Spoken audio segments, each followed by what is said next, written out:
Hi, I'm Jack Soul. Welcome to this video. It's gonna be a really interesting video to me. I've been experimenting a lot with the Chasebliss Blooper, and this is gonna be kind of a little lesson on how to use it with a MIDI controller. So as you can see, I have the MS3, but any MIDI controller can do this, and anything we're gonna do today you can do on the Blooper without a MIDI controller. It just gets a lot more complex, it gets a lot more confusing. For instance, when you're saving presets on the Blooper and you're not using a MIDI controller, it's all about watching for the amount of blinks and what color of blinks to see what bank you're in, to see what preset you're saving it to. And that's fine, but it does get pretty confusing. I'm glad that they included that so that you can access it without a MIDI controller. However, we're going to be using a MIDI controller, and there's some reasons why I really think that this is neat and it's cool, and I think it has a lot of implications. So let's get into it. The Blooper, you guys know what it does, and I'm going to be using it in normal mode, and I'm going to be teaching today how to create a pad with the Blooper in a certain key and then recall it really easily using the MIDI controller. So here we go. Essentially, how I start this is with a little chord shape, and it kind of looks like this.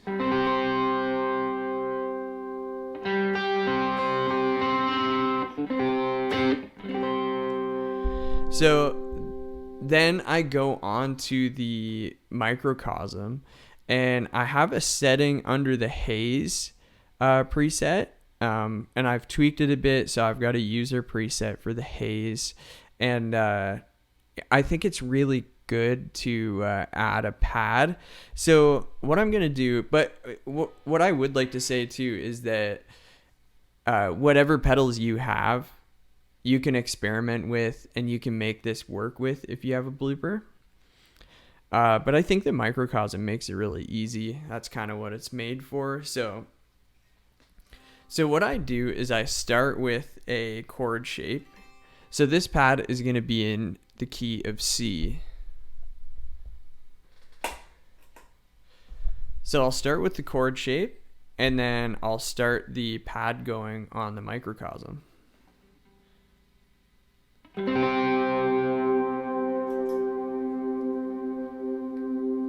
Okay, so I've used the hold setting on the Microcosm, which is the super handy part, and it stays very dynamic.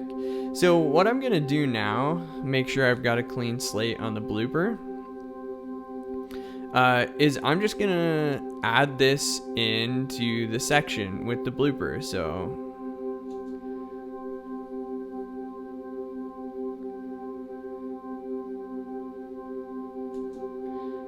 I usually let it get a decent chunk so it stays moving, because the Microcosm does a good job of making it stay dynamic. So now the Microcosm is off. All we're hearing is the Blooper, so we can turn it up a little bit. So we're ready to go. And even before we save it, I love the way it makes your playing sound behind it. We can add a little bit of reverb.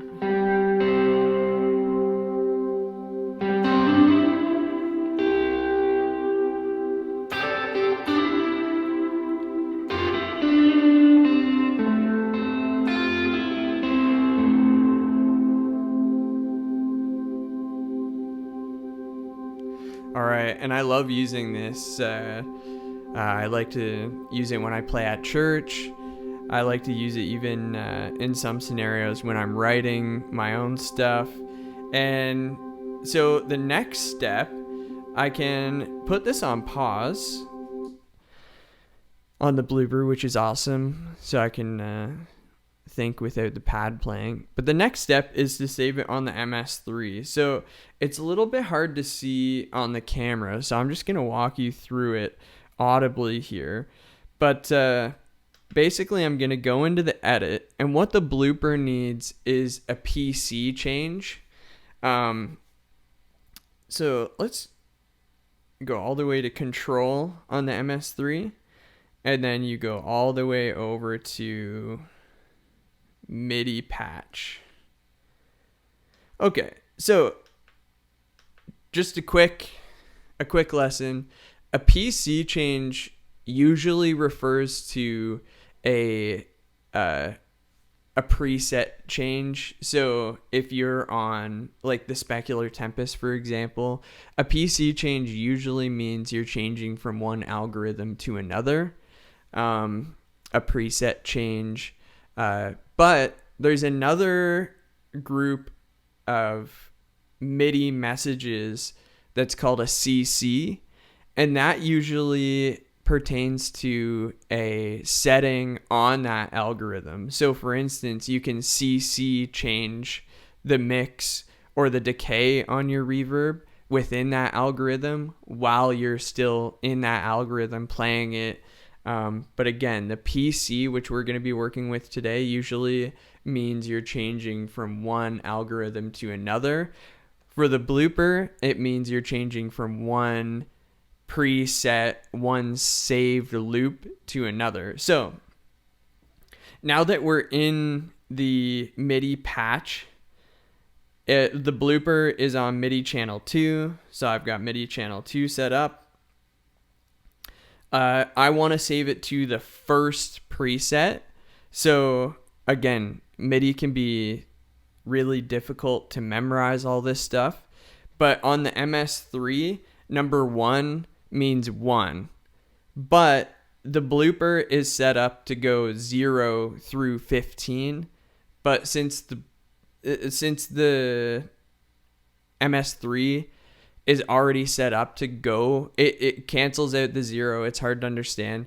But preset 1 on the Blooper or a saved loop 1 on the Blooper is going to be PC number 1 on the MS3.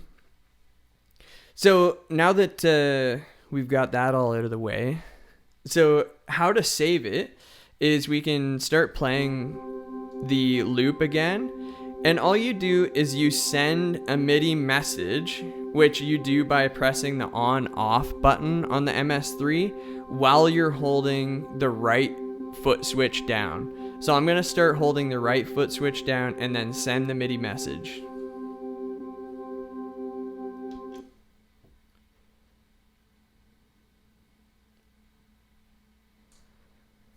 All right, it's saving. Okay, so now if we exit out, I'll just save that. I'll write Blooper 1. So I don't know if you can see that. Blooper number 1, and then I'll just put C here so that I know what I'm working with. I'll save that. So Blooper 1, C. That's my key. It's the key of C. So if I go over here, so as you can see, I already have the Blooper's bringing up another preset here. I already have one in. All that to say that it has changed. But now when I go back here to Blooper 1, C, Blooper 1, key of C, I have this set up so that when I press the current number, the current foot switch, that it starts playing the pad for you. So, and we can go over how to do that as well. I'm going to go over this process one more time. So we're going to go over to number 2. So this is my Blooper section. It's saved as number 2. And let's do this in the key of D. So I'm going to do that same shape. I bar on the 7th fret, all 4 strings. And then on the 10th fret, I bar the bottom 2 strings just to get this really nice sounding pad. Good, it's good for a bass pad. So let's continue on by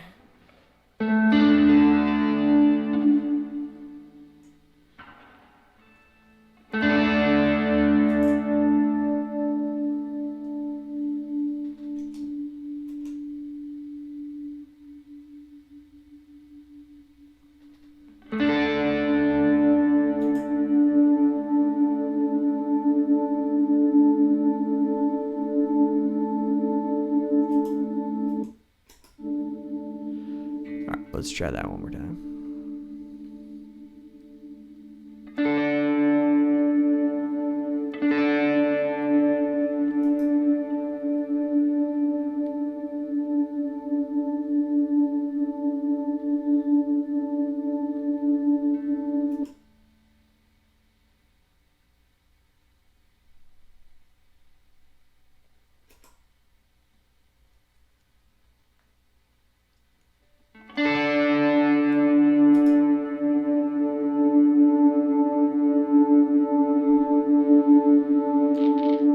Alright, and so now we've got that going. Let's go into the blooper and save this. Again, I like to give it a little. Alright, so this one's a little louder than the last one, so I'm just going to turn it down a bit. That sounds about right. So this is in the key of C.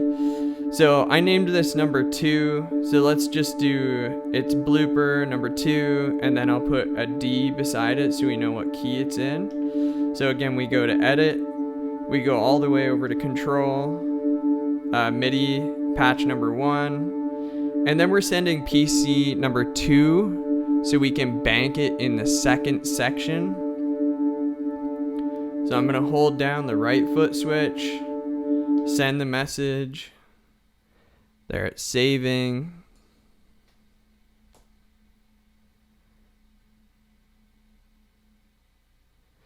All right, so now let's save that before we go any farther. So that's number 2, and then I'll put a D beside it. So let's go into control, and then how we do the current number trick that I have set up already on the first one is we go to assign. We'll turn that on to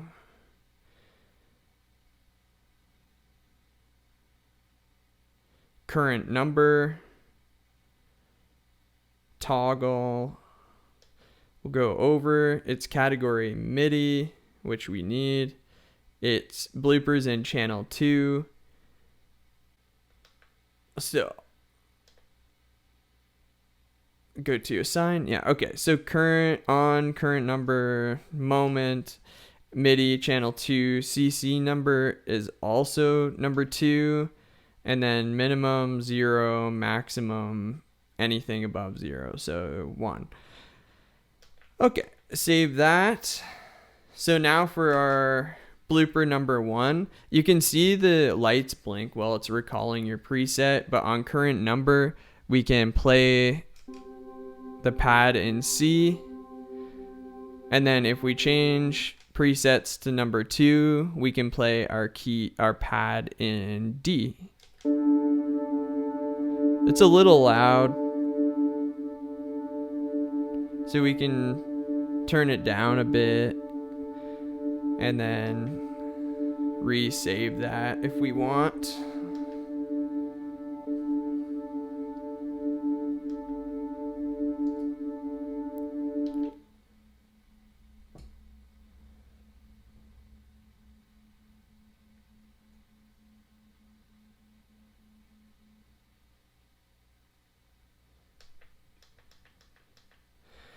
So, current one, C.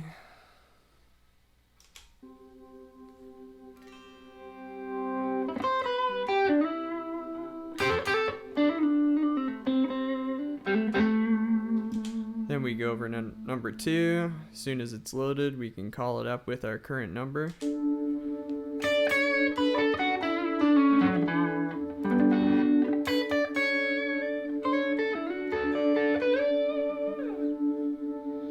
So, and then to stop it, I usually just use the blooper. But just as a tip, usually what I'll do to end it, because it's very abrupt, is I'll have my reverb on and I'll just swell in that same chord. I'll end it so it's less noticeable, because it is really abrupt. I haven't found my way around that yet. But that's kind of how I like using the blooper. It's a super, super versatile pedal. And when you get creative like that, there's so many different uses.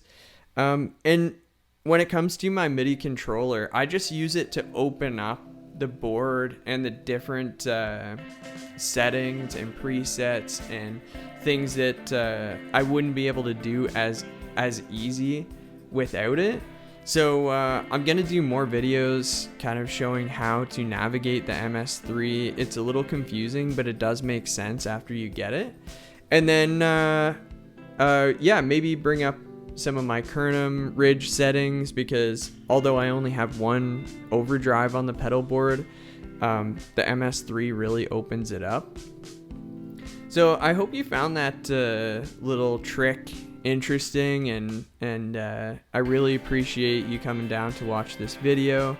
If you want to see other stuff to do with this board, feel free to go on and check out some of my other videos on the channel. Let me know what you think of them, and until next time, again, I really appreciate it. Thanks.